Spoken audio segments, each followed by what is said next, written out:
आइए मिलाते हैं इसे बाबा से। पूरा परिवार इनको घर से बाहर निकाल दिया है। कितना दुख की बात है कि 70 साल की उम्र में बाबा इस तरह से सोए हुए थे। इस ठंड में, कड़कड़ाती ठंड में बाबा सोए हुए थे।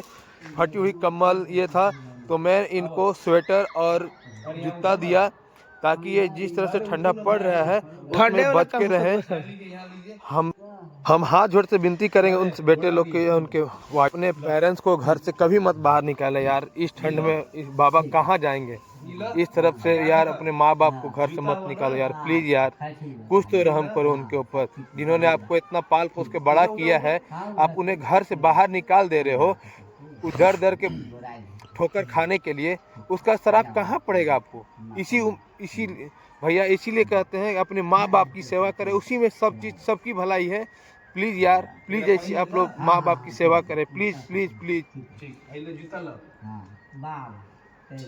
ठीक। देख अपन बुआ से सबसे बना लेती है।